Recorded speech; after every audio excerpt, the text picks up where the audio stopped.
For the third time in as many days, the Japan Air Self-Defense Force has sent fighter jets out to monitor drones belonging to China's People's Liberation Army flying in the East China Sea and the Miyako Strait, which lies southwest of the island of Okinawa. These intercepts underscore the Chinese military's growing unmanned aircraft capabilities, as well as the strategic significance of this body of water, which is one of a number of maritime passages linking the East China Sea to the Philippine Sea and the broader Western Pacific Ocean. This recent flurry of activity began on August 24, 2021, when a lone Tengen TB001 Scorpion medium-altitude, long-endurance mail drone flew into the East China Sea northwest of Okinawa. A single People's Liberation Army or PLA Harbin BZK-005 mail drone then flew a sortie back and forth through the Miyako Strait yesterday.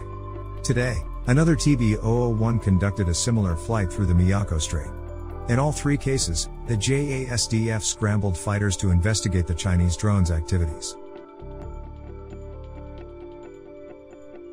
On both August 25 and August 26, one Shanxi Y-8Q Maritime Patrol plane and one Shanxi Y-9JB electronic intelligence aircraft accompanied the drones on their flights, according to Japanese officials.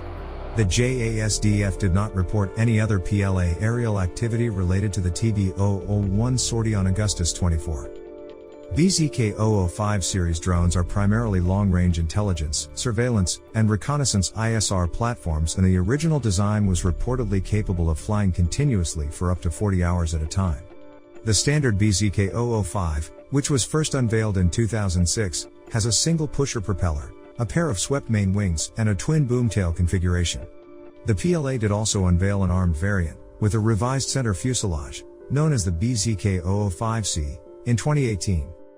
The main sensor system seen on most BZK-005 variants is a turret under the nose of a type that typically contains a mix of electro-optical and infrared full-motion video cameras.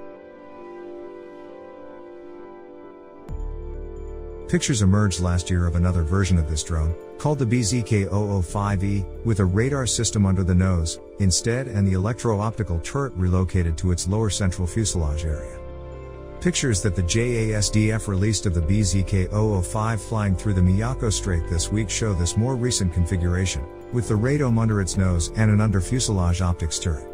The BZK-005 is capable of beyond line-of-sight operations via satellite control and can be configured to be multi-intelligence gathering platforms.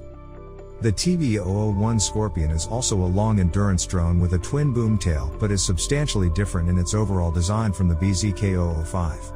The larger Scorpion, which was the first unmanned aircraft to come out of Tengen, a company that was only established in 2016, has a pair of engines, each driving a single propeller, one on either side of its central fuselage under its straight, high-mounted main wing. Unlike the BZK-005, the TB001 was designed from the outset as an armed drone, with 4 underwing hardpoints capable of carrying various stores, though it also has a sensor turret underneath its central fuselage. The pictures that the JASDF released of the Scorpions it intercepted this week do not show them carrying anything under their wings, but do show additional sensor systems, possibly a radar or electronic intelligence gathering pod, under their fuselages, as well as various antennas scattered around the airframe. Regardless, these twin-engine drones can be equipped with multi-intelligence gathering capabilities that are even more advanced than the TB001, including a radar mounted in their noses. They also have full beyond line-of-sight operations capabilities. Regardless, these drone sorties are just another reminder of China's growing unmanned capabilities and how they will soon become yet another major tactical and strategic challenge in the increasingly tense Indo-Pacific region.